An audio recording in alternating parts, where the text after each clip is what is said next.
কেমন আছেন সবাই? আশা করি ভালো আছেন। আজকে কথা বলবো চুল পড়া নিয়ে। চুল পড়ার একটা সমস্যা আমাদের মাঝে অনেকেই আছে। পুরুষ আর মহিলা সবার মধ্যেই দেখা যাচ্ছে চুল পড়ার সমস্যা তৈরি হচ্ছে এবং চুল পড়ার সমস্যা থেকে পরিত্রাণের জন্য আমরা কিন্তু সবসময় মাথায় কিছু না কিছু ব্যবহার করতে থাকি এবং ভাবতে থাকি কি ওষুধ খাবো, কোনো ডাক্তারের কাছে যাব। ওষুধ কি আসলে আমার চুল পড়ার সমাধান দিতে পারবে? কি ওষুধের মাধ্যমে আসলে আমার এই যে চুল পড়া বন্ধ হবে? আজকে আমরা এমন একটি ওষুধ নিয়ে কথা বলবো যা নতুন চুল গজাতে সাহায্য করবে। ওষুধটির নাম হচ্ছে মিনক্সিডিল এবং এই ওষুধটা কার্যকারিতা কী? কিভাবে ব্যবহার করতে হয়? এর সাইড ইফেক্ট কি আছে? এবং এটা ব্যবহারে আসলেই কি চুল উঠে কিনা? মিনক্সিডিল বা স্প্লেন্ডোরার বিস্তারিত নিয়ে আজকে আপনাদের সাথে কথা বলবো। মিনক্সিডিল কি? মিনক্সিডিল হচ্ছে একটা ওষুধ যার ব্যবহার ছিল মূলত রক্তচাপ বা ব্লাড প্রেসার কমাতে এটা সাহায্য করত। কিন্তু বর্তমানে এর বহুল ব্যবহার হচ্ছে চুল পড়া রোধ, চুলের বৃদ্ধি ঘটাতে, এমন চুলকে ঘন করতে মিনক্সিডিল সারা পৃথিবীতে ব্যবহৃত হচ্ছে। এবং মিনক্সিডিল ঔষধটি একটি এডফুড অর্থাৎ American food and drug authority আছে সেটা থেকে এপ্রুভ করা। কানাডাতেও এর ব্যাপক ব্যবহৃত হয় এবং সারা ওয়ার্ল্ডে দেখা যাচ্ছে এই ওষুধটি ব্যবহৃত হচ্ছে। এই ওষুধটি ব্যবহারের ক্ষেত্রে বেশ কিছু বিষয় জানতে হবে। একটা বিষয় হচ্ছে সবারই কি এই ওষুধ কার্যকর হবে না। দেখা গেছে যে যারা পুরুষ বা মেল পাটেন, যাদের হেয়ার লস হচ্ছে বা যাদের বংশগত কারণে হেয়ার লস হচ্ছে, এ ধরনের পুরুলিয়া তাদের ক্ষেত্রে কিন্তু এটা বেশি কার্যকর হচ্ছে 18 বছরের নিচে এবং 65 বছরের উপরে এটা ব্যবহার করতে বলে না, ব্যবহার করতে নিষেধ করা হয়। এবং পাশাপাশি এটা আসলে কিভাবে কাজ করে সেটা আমাদের জানা প্রয়োজন।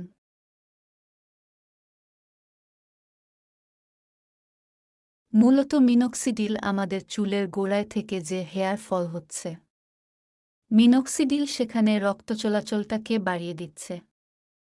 এর ফলে দেখা যায় আপনি যখন মিনক্সিডিল ব্যবহার করতে শুরু করেন, তার প্রথম দিকে আপনার কাছে এমন মনে হতে পারে প্রথম 2 সপ্তাহ চুল পড়া বেড়ে গেছে। আসলে এর কারণ হচ্ছে আমাদের চুলের গ্রোথ বা চুলের বৃদ্ধির কিন্তু 3টা ফেজ আছে। এই যে 3টা ফেজের কথা বললাম, এই ফেজের মধ্যে টেরোজেন ফেজে যে চুলগুলো থাকে, সেই চুলগুলো সেন্ড হয়, সে চুলগুলো পড়ে যায়। তারা আপাতদৃষ্টিতে মনে হয় যে চুল পড়া বেড়ে যাচ্ছে। কিন্তু টানা ব্যবহারের পর প্রায় 4 মাসে যদি আমরা ব্যবহার করি, তাহলে আমরা মোটামুটি দেখা যায় যে চুলের বৃদ্ধি হচ্ছে। দেখবেন নতুন চুল গজাতে শুরু হচ্ছে। তবে অবশ্যই মাথায় রাখতে হবে এটা যেহেতু একটা মেডিসিন, এর যেমন ভালো দিক আছে, তেমন খারাপ দিকও আছে। সেক্ষেত্রে আপনাকে কোনো একজন বিশেষজ্ঞ চিকিৎসক, স্কিন স্পেশালিস্ট, ডার্মাটোলজিস্ট, কসমেটিক নিয়ে যারা কাজ করেন, এ ধরনের বিশেষজ্ঞ চিকিৎসকের পরামর্শ নিয়ে মিনক্সিডি ওষুধটি ব্যবহার শুরু করতে হবে। মিনক্সিডিল ব্যবহারে সাধারণ কিছু কিছু প্রবলেম হতে পারে, যেমন আমি যেখানে ব্যবহার করছি, যেমন মাথার স্কাব বা ত্বকে সেখানে লালচে ভাব হতে পারে, ইরিটেশন হতে পারে, অ্যালার্জি হতে পারে, বা দেখা যায় কারো কারো একটু বুকে ব্যথা করতে পারে, বুকটা টাইট টাইট লাগতে পারে, মাথা ব্যথা হতে পারে। যেহেতু আমরা দেখাতে চেয়ে স্কাল্পের লোকাল ইউজ করাটা, সিস্টেমিক আবডুকশনটা কম হয়, অর্থাৎ রক্তের মাধ্যমে শরীরের অন্য জায়গায় কম যাওয়ার কারণে সাইড ইফেক্টের পরিমাণ তাপ কম হয়। কিন্তু যে সাইড ইফেক্টের কথা বলেছি, এরকম যদি কোনো বিষয়গুলো দেখা যায়, তাহলে অবশ্যই দ্রুত আপনার চিকিৎসকের সাথে আপনার যোগাযোগ করতে হবে। এবং আরেকটা বিষয়, মিনক্সিডিল ব্যবহার করতে হয় আসলে দিনে 2 বার এবং 2 ml এর বেশি ব্যবহার করা উচিত নয় 2-4 ঘন্টার মধ্যে। 1 ml করে 2 বার ব্যবহার করা যায় এবং এটা ফোম হিসাবে পাওয়া যায়, স্প্রে হিসাবে পাওয়া যায়, লোশন হিসাবে পাওয়া যায়। আমাদের দেশে লোশন হিসেবে বেশি পাওয়া যায়, সেই লোশনটা আবার বিভিন্ন পার্সেন্টেজ আছে। দোকানে পাওয়া যায় 5 এবং কিছু কিছু দেশে 10% পাওয়া যায়। 2% দেখা যাচ্ছে এক ধরনের ক্ষেত্রে ব্যবহৃত 5 কিন্তু অন্য ধরনের ক্ষেত্রে ব্যবহার করছেন। 2% মূলত মহিলাদের ক্ষেত্রে ব্যবহৃত হয়। 5% পুরুষদের ক্ষেত্রে ব্যবহৃত হয়। মিনক্সিডিল হচ্ছে একটা প্রোডাক্ট। এই ড্রাগটা আমাদের শরীরে গিয়ে অ্যাক্টিভ হতে হয়। অ্যাক্টিভ হওয়ার ক্ষেত্রে এনজাইম কার্যকরী ভূমিকা পালন করে, সেটা হচ্ছে সালফোট্রানজাইন। এই সালফোট্রানজাইন সারাদিন দ্বারা মিনক্সিডিল সালফোট হয়। এটা কেন আমাদের জানা প্রয়োজন? কারণ দেখা গেছে যে গবেষণা করে যাদের হেয়ার ফলিকলের চুলের গোড়ায় এনজাইমটি অ্যাক্টিভিটিতে বেশি আছে তাদের ক্ষেত্রে কিন্তু মিনক্সিডিল বেশি কার্যকর হয়।